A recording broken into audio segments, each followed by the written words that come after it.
Maybe. Hello, folks. Coconut macaroon. That one's my favorite, except it's glittery. Sugar lemon would be my favorite. Nobody wants anything to do with cranberry. What a garbage fruit. Nobody likes you. Cranberry is only good like in combination with other things. Like a cranberry orange scone is very good. Like a cran raisin? Craisins? Craisins are kind of good. Craisins. I made a salad with craisins. John Mulaney. Okay. I didn't notice it until yesterday. And I don't know if you noticed, but I was just like, I saw it and then I started thinking about Bill Hader. And I thought of that scene where I forget what they're doing, but the girl spit like does a spit take. And then Bill does a spit take and then like pumps a bowl of water on her. And so much. And they're like trying not to laugh. I was kind of in the chair yesterday thinking about that. Have you seen that is really nice.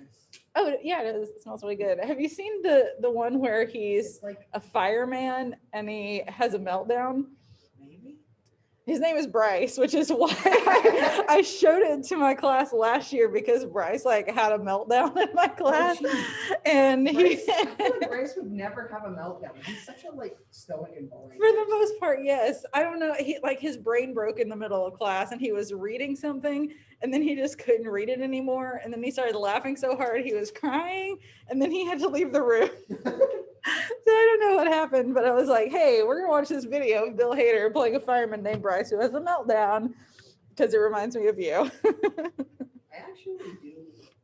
I like this more than I thought I would. It smells like candy.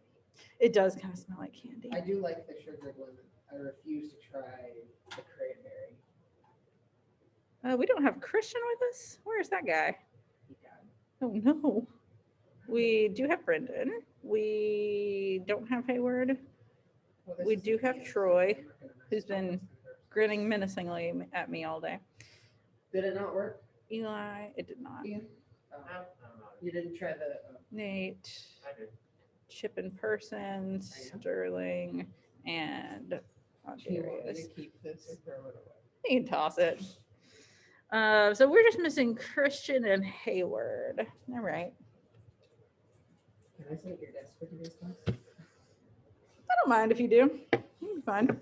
Weird things that don't mean anything. They mean something to me.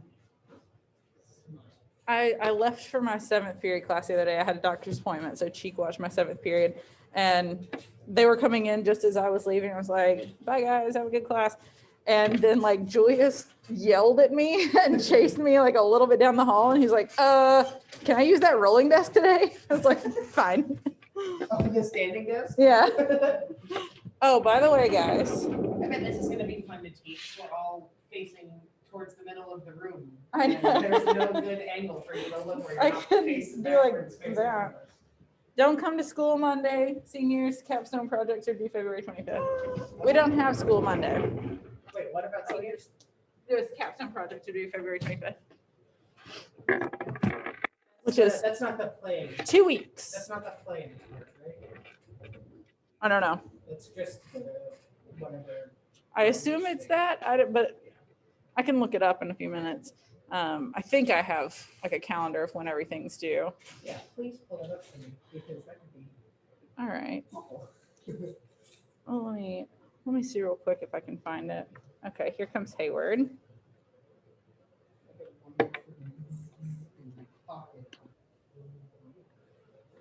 Oop, that's not that. Just because you never know what people are going to text you. Okay. Blah, blah, blah. I was going to see. Let me change Hayward's attendance. It's so weird. Like hybrid is so weird and not my favorite because like we're having fun in the classroom and you guys are just like waiting. Okay, I'm gonna real quick see if I can easily find this calendar of when all your stuff is due.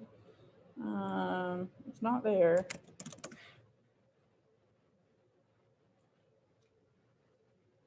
And if I can't, then no big deal. It's somewhere. I just don't exactly know where. Okay, where's the Allegro shared folder?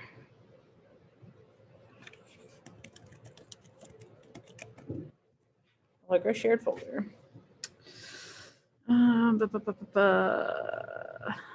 Okay, none of that. You look through, or Just the is it screen. projected on? Oh, that's Mm-hmm. It'd be a lot cooler if I had the SD card. Oh, and it's got a little mount for a tripod thing. It does. Okay, I cannot find that off the top of my head. I don't know where the list of when everything is due. Oh, great. Like I know that Darling has shared it at some point, but Wait, are y'all talking about the senior project? yeah. It's due on February 25th. And is that everything is due No, the playing part is due in May, I believe. Anyway. in May? Yeah. As much as I Okay. love my cello sonata that I'm learning for the bass, Oh, I do not. I have a 2.5 or 5 pages down. okay. Well, that's kind of fun though. But yeah, that part of my senior project done, ready to go. Yeah. Okay. Good. Okay, so today, I'm sorry, we're getting started like a little bit late. I'm gonna quickly read the rest of the chapter, and then I'm gonna leave you guys to do your projects, work on your projects. And if you're done with your projects, then you just get to leave. I know Nate got his done like day one. You just get to leave. You just get to go home. They get to leave. Y'all get to hang out. I mean, I'm just gonna do my if you're done, you can like, take a nap or whatever. Okay. Were you guys in here when I discovered the cool trick I can do on this yesterday? Where I look like a human kaleidoscope? I did it for like the rest of the day. Okay. Boy, this is weird with my face here. It's like not cooperating. Scrolling, I want to share my screen. scrolling. Okay, Hydro Flask, stupid, terrible, dumb company. Can't stand it. Hydro Flask, terrible name. Water bottle. Yeah, but it keeps my coffee hot for like 5 hours. Not that it lasts 5 hours, but The name Hydro Flask really gets on my Water bottle. Okay, folks. Hopefully you can see this. It's super weird. Like it's being a little slow, but we'll be all right. So this is where we left off yesterday. And he was telling us about his childhood and how much his family loved him and what a happy time he had and how that's probably not going to be the situation for the entire story. My internet connection is unstable. That's become apparent to me. They're blue light glasses. Yeah, just to like block blue light from computer. So it doesn't affect my vision at all, even though they look a lot like my real glasses. Yeah. And sometimes that's confusing. Oh yeah, I can see how that would be bad. Yeah, I'll put them on and be like, "Oh, I can't see at all." I have another pair at home so that I don't really confuse the two. That looks a little different. As long as you give it back, I got to get back in the building at some point. Okay. Natural philosophy is the genius that has regulated my fate. I desire, therefore, in this narration to state those facts which led to my predilection for that science. When I was 13 years of age, sorry, did y'all hear that? You're what? Well, it stopped. It sounds like an instrument from far away or someone humming. I don't know. It's possible that there would be an instrument. Is played what? in this building. Oh. I mean, yeah, but I usually can't hear it from here. Very weird. Anyway, sorry, I just freaked out a little. Oh my gosh, you have John Mulaney jokes on your. I do. I love your memes on your door too. By the way, that's great. I love them. The Spark Notes Instagram was like invented for me. Don't come to school Monday. Don't come to school Monday Why? because we won't be here. It's President's Day. We all have. school on Monday. There's no school on Monday. So I'm gonna go to school. It's fun. You can come, but nobody will be here. You won't be able to get in. Oh, Yeah, I use like fruit. why is it? Yeah, I gotta go. Why are you like that? What do you mean? What's it? Don't come to school Monday. Because nobody should come to school Monday. Why you say like that? How else would you say it? It's like some every team say don't come to school Monday. Don't come to school there. Don't come to school. Why is that weird? What is your favorite John Mulaney bit? Mine is the Starlight Diner. You know, someone asked me that the other day, and it's so hard to say because there's so many. I don't know. I'm gonna have to think on that. Okay, when I was 13, we all went on a party of pleasure to the baths near Thonon. I don't know what that is. A party of pleasure. It sounds, I don't like the way he phrased that. The inclemency of the weather obliged us to remain a day confined to the inn. In this house, I chanced to find a volume on the works of Cornelius Agrippa. That's a real dude. I know, I don't know what his idea of pleasure is at 13. I opened it with apathy. The theory to which he attempts to demonstrate and the wonderful facts which he relates soon changed this feeling into enthusiasm. A new light seemed to dawn upon my mind, and bounding with joy, I communicated my discovery to my father. My father looked carelessly at the title page of my book and said, "Ah, Cornelius Agrippa, my dear Victor, do not waste your time upon this. It is sad trash." That's just like my favorite burn on a book. If instead of this remark, my father had taken the pains to explain to me that the principles of Agrippa had been entirely exploded and that a modern system of science had been introduced, which possessed much greater powers than the ancient, because the powers of the latter were chimerical, while those of the former were real and practical. Under such circumstances, I should certainly have thrown Agrippa aside and have contented my imagination, warmed as it was, by returning with greater ardor to my former studies. It's even possible that the train of my ideas wouldn't have received the fatal impulse that led to my ruin. But the cursory glance my father had taken of my volume by no means assured me that he was acquainted with its contents, and I continued to read with the greatest avidity.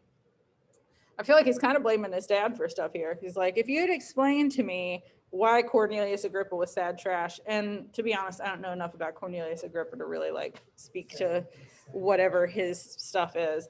But it's like outdated science. It's kind of like, you know, like we used to think the earth was flat and now we know better. So he was just like, if he had explained to me why he thought that this wasn't worth my time, maybe it would have like stifled whatever impulse I have and I wouldn't have headed down the road I got on. But because I didn't even think he knew what he was talking about. So when I returned home, my first care was to procure the whole works of this author and afterwards of Paracelsus and Albertus Magnus. I read and studied the wild fancies of these writers with delight. They appeared to me treasures known to few beside myself. I have described as always having been imbued with a fervent longing to penetrate the secrets of nature. In spite of the intense labor, I think he means in spite of the intense labor and wonderful discoveries of modern philosophers, I always came from my studies discontented and unsatisfied. I wonder if that is a misspelling and it's printed in every single copy. I don't know. I have a copy over there underneath that big book. Yep, I called it. Sorry. How I long mean, have you not been in the meeting? I think it just happened, right? Maybe I'm teaching. Cool. I was gone and now I'm back. Hopefully that won't happen again. Is that Chip at the table too? Huh? There's me at the table. That's Chip. Yes, that's Chip. Cool. Okay. The successors, blah, blah. Isaac Newton said to have avowed that he felt like a child picking up shells by the great and unexplored ocean of truth. That's lovely. Those of his successors in each branch of natural philosophy with whom I was acquainted appeared, even to my boys' apprehensions, as tyros, or like novices, engaged in the same pursuit. The untaught peasant beheld the elements around him and was acquainted with their practical uses. The most learned philosopher knew a little more. He had partially unveiled the face of nature, but her immortal lineaments were still a wonder and a mystery. He might dissect, anatomize, and give names, but not to speak of a final cause. Causes in their secondary and tertiary grades were utterly unknown to him. Tertiary. I had gazed upon the. Tertiary. I say it all the time. Any chance I can, I say tertiary. That word really makes me think of Benvenuti, to be honest, because he used to tease me and Miss Cathan about being mean girls all the time, but he was like the worst mean girl of anyone. Like, he didn't want to hang out with people that weren't close and stuff, and he would refer to people as tertiary friends. He's like we can hang out with them, like they're fine, but it's like she's a tertiary friend. Like, we're first, we're primary, then they're secondary. Tertiary is people that you don't mind hanging out with. Yes. I thought the trouble sure was today. You what? I thought the trouble sure was today. It's due Monday, but you'll have time to work on it as long as we keep moving. Wings. Drag it out and really enjoy all the laughs along the way. I mean, wonder if they can TBH, hear I'm me, probably gonna or like you're just skip a little bit of this. Randomly laughing at nothing every once in a while. No, I hear you. I'm No, multitask. they. Oh, they? Can they hear me? Can you guys hear Chip very well? Hello? Yeah, we can hear Chip. Yeah. Okay. Cool. You know what I'm You looking smell at. Oh my goodness. No, you. bad. Okay, so this is, I'm trying to just like skip a little bit, which I'm sure you guys don't mind. Just talking about learning and like getting into these books. Here were books and here were men who had penetrated deeper and knew more. I took their word for all they averred and I became their disciple, the disciple of these like ancient scientists whose work is not relevant anymore. It may appear strange that such should arise in the 18th century, yes, but while I followed the routine of education in the schools of Geneva, I was to a great degree self-taught with regard to my favorite studies. My father was not scientific and I was left to struggle with a child's blindness added to a student's thirst for knowledge. Under the guidance of my new preceptors, I entered with the greatest diligence into the search of the philosopher's stone and the elixir of life. Remember, we learned about those in Harry Potter. But the latter soon obtained my undivided attention. They're real things. Well, okay, they're not real things, but like they're real things people searched for and were like interested in What kind finding. of class would you have to take in order to study Harry Potter?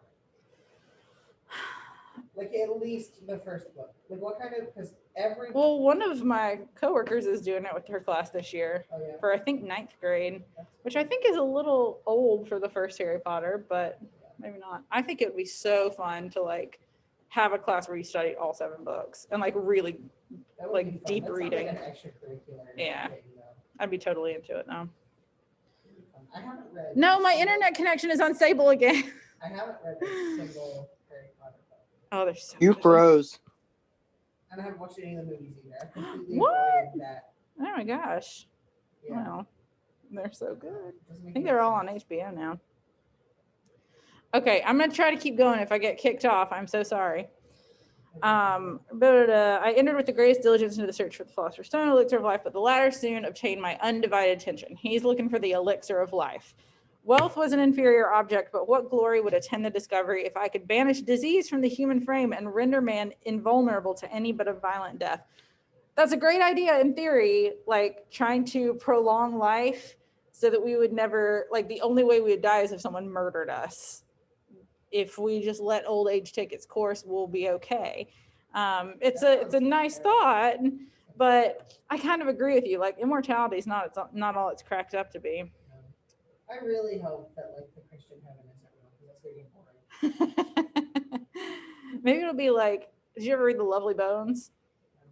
They have like their own versions of heaven and everybody's looks different, even though they like interact in each other's, but like the main character who was murdered when she was 11, hers looks like the outdoor at the high school, because she always thought that it would be so great to be able to go to high school and it'd be so cool. So that's kind of like her version of what heaven looks like. I don't think God would approve my version of heaven. That's fair. He would take one look at that and just, nope, denied. I think mine would just be like a pool and a book in summer. Like I'd just be happy that way. But also I'd be able to swim. I can't swim in real life. You can't So swim at all? at all. Have you? How have you made it this far? and never I swum? know. I'm gonna be 33 in 2 weeks and I still don't know how to swim. I don't Come know. on. You need to learn how to swim then. You need to just I find a pool, know. jump in What it. if I drown? It's very terrifying. It would make kind of a funny story though. I'll be like, well, she knew she was gonna go. Nor were these my only visions. The raising of ghosts or devils was a promise liberally accorded by my favorite authors, the fulfillment of which I most eagerly sought, was dying to see some ghosts. And if my incantations were always unsuccessful, I attributed the failure rather to my own inexperience and mistake than to a want of skill or fidelity in my instructors. So he's basically like trying to see ghosts. He's doing whatever he can do, like to see spirits or demons or something. And it doesn't work. And his thought is not, well, maybe this isn't real. It's like, oh, I'm not good enough at this yet to be able to do Right, it. that's like the guys trying to predict the future and the end of the world. It's not that they are just so invested in something that is completely impossible. but Exactly. it's that, oh no, I did it wrong. We did it wrong. And thus for a time I was occupied by exploded systems, mingling like an unadept, 1,000 contradictory theories and floundering desperately in a very slough of multifarious knowledge, guided by Wait, an ardent slough? slough. Will that It's be like, slew of multifarious? that's, I mean, it's spelled like slough, but Never heard of the word slough. I think of slough as like sloughing off your dead skin. I don't know how it's relevant here. Till an accident again changed the current of my ideas. When I was about 15 years old, we had retired to our house near Belle Reve, where we witnessed a most violent and terrible thunderstorm. It advanced from behind the mountains of Jura, and the thunder burst at once with a frightful loudness from various quarters of the heavens. I remained while the storm lasted, watching its progress with curiosity and delight. As I stood at the door, on a sudden, I beheld a stream of fire issue from an old and beautiful oak, which stood about 20 yards from our house. And so soon as the dazzling light vanished, the oak had disappeared and nothing remained but a blasted stump. When we visited it the next morning, we found the tree shattered in a singular manner. It was not splintered by the shock, but utterly reduced to thin ribands of wood. I never beheld anything so utterly destroyed. Before this, I was not unacquainted with the more obvious laws of electricity. On this occasion, a man of great research in natural philosophy was with us, and excited by this catastrophe, he entered on the explanation of a theory which had formed on the subject of electricity and galvanism, which was at once new and astonishing to me. All that he said threw greatly into the shade Cornelius Agrippa, Albertus Magnus, and Paracelsus, the lords of my imagination. But by some fatality, the overthrow of these men disinclined me to pursue my accustomed studies. It seemed to me as if nothing would or could ever be known. All that had so long engaged my attention suddenly grew despicable. By one of those caprices of the mind which we are perhaps most subject to in early youth, I at once gave up my former occupations, set down natural history and all its progeny as a deformed and abortive creation, and entertained the greatest disdain for a would-be science, which could never even step within the threshold of real knowledge. In this mood of mind, I betook myself to the mathematics and the branches of study appertaining to that science as being built upon secure foundations and so worthy of my consideration. So when this tree at his house is electrocuted and destroyed, that is a turning point for him. And for some reason, that's what it is that makes him think all this other stuff that I learned doesn't amount to a hill of beans. I need to throw myself into studies that matter, like math and real science. Thus, strangely, are our souls constructed, and by such ligaments are we bound to prosperity or ruin. When I look back, it seems to me as if this almost miraculous change of inclination and will was the immediate suggestion of the guardian angel of my life, the last effort made by the spirit of preservation to avert the storm that was even then hanging in the stars and ready to envelop me. Her victory was announced by an unusual tranquility and gladness of soul which followed the relinquishing of my ancient and latterly tormenting studies. It was thus that I was taught to associate evil with their prosecution, happiness with their disregard. It was a strong effort of the spirit of good, but it was ineffectual. Destiny was too potent, and her immutable laws had decreed my utter and terrible destruction. So we're kind of getting to the point here where, like, stuff's going to start happening with him soon. He's going to start thinking about this. He's already got this background of being interested in the elixir of life, but for right now, he's like, oh, this is like ancient science and I shouldn't be thinking about it. And he kind of sees that as like some kind of divine intervention to get him to stop on this path. But he decides to disregard it eventually. So we'll see what else happens. Something does happen to kind of get him back on that track. But we'll look at that next week. I also want to mention that I can't remember, I think it's 24 chapters in all, this book. And they get longer as they go. These first few chapters, well, this one was kind of long, but every 5 chapters will either have like a reading quiz or some kind of assignment to tie all the information together from those 5 chapters. So hopefully we'll get through, we might not get through 5 next week. But eventually we will. So I'm going to go ahead and shut my stuff off. You've got over 20 minutes left to work on your projects. So Over 20 minutes. over 20 minutes. You have 23 minutes. It's due on Monday, right? It's due on Monday. Yeah, I'm doing it. Okay. Y'all just let me know if you need me. Those of you who are virtual, you can leave and work on this if you want to. But I'll be here.